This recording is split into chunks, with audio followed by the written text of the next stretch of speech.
Let's get more now on that Gaza peace deal. Joining me is Joel Burnie from the Australia, Israel and Jewish Affairs Council. Joel, good to see you as always. Thank you for joining me. How do you feel? It does certainly seem as though it's all systems go, but what could still go wrong?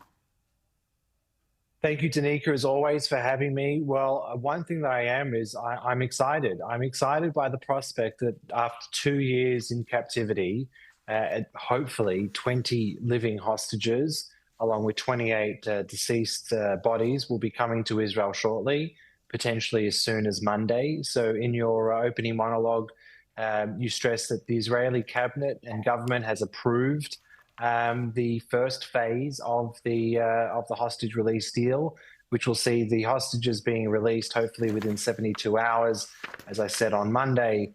But it also includes the release of close to 2,000 Palestinian prisoners back into Gaza and other areas, with at least 250 serving life sentences. So the cost to Israel within this transaction to get their loved ones back is going to be immense. It's going to be very, very difficult for the Israeli public to have to take in because of the fact that a number of murderers are going to be released shortly. But overall, there's a huge sense of elation and optimism and hope that in the next 72 hours, you'll start seeing some of those hostages being released. Well, look, absolutely. I think there is genuinely a sense of optimism for the first time in 2 years. I guess the issue, Joel, is that for hostage families, it's almost bittersweet because they don't know if their loved ones are coming back dead or alive. Well, that's right. And also the condition of the living hostages is not well known either. And we do know that they've been starved over the past 2 years. They've been, completely, lacking any type of natural light. They've been hiding underground in tunnels, chained, completely locked off from any type of services such as the Red Crescent or the Red Cross. So I have no doubt that over the next couple of days, Hamas will be feeding the hostages to give them some unfortunate, well-needed meat on their bones before they're released. But you're right, the torture of the families hasn't ceased yet and won't cease until their loved ones are back. But the overall elation of the nation, who needs to be whole again by bringing back every single soul that was taken on that fateful day nearly 2 years ago.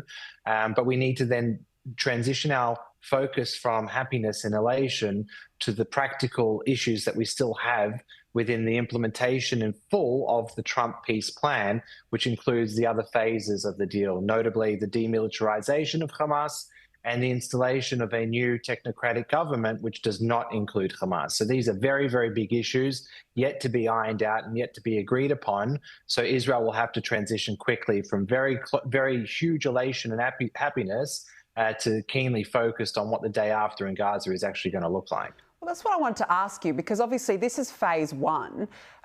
You just mentioned what the other phases do look like. This is not something that is going to happen overnight. How long will it take to actually implement this plan in full, do you think? Well, I don't know the answer to that, but what I do know is that the precedent has been set that if you want to set a timetable to do things, if you want Hamas to do things that they don't want to do, it requires united isolation and pressure from the international community to back it into a corner, treat it like the terrorist death cult that it is, and force it with the leverage that you have to do what needs to be done. That is the only reason now, after 2 very, very long years, that we've got to this juncture, because finally the world, led by President Trump and the Arab countries along with Turkey, decided that Hamas was going to be its focus, to isolate it and to force it to release the hostages and hopefully relinquish control to provide the population in Gaza with a bright future. So realistically, Danica, it's not just on Hamas as to what it chooses to do in phase 2 and phase 3, but it's up to the international community, including Australia, to continue the focus on isolating Hamas. Now, Australia has said Hamas can have no role in the future governance of Gaza. So what happens in 6 months' time if they maybe decide to demilitarize, which I think is a long shot as well, but if they do, but then want to have some type of role in the future government, is our government France, the UK, Canada going to roll over like they did with their preconditions for unilateral statehood? They rolled on those conditions. They did not maintain those conditions before recognition. They went about recognizing before those conditions were met. My concern is that perceived weakness of the West, including countries in Australia, will continue and not hold up their end of the bargain to ensure that Hamas has no role in the future governance of Gaza. Yeah, look, I mean, you raise a really good point. I guess there are so many unknowns and it does rely on countries around the world coming together on this. But look, no doubt Monday and Tuesday when those hostages are released, that it's just going to be a real incredible moment. And we just hope that everything goes to plan. Joel Burnie, good to see you as always. Thank you very much for joining me on the show. Appreciate it.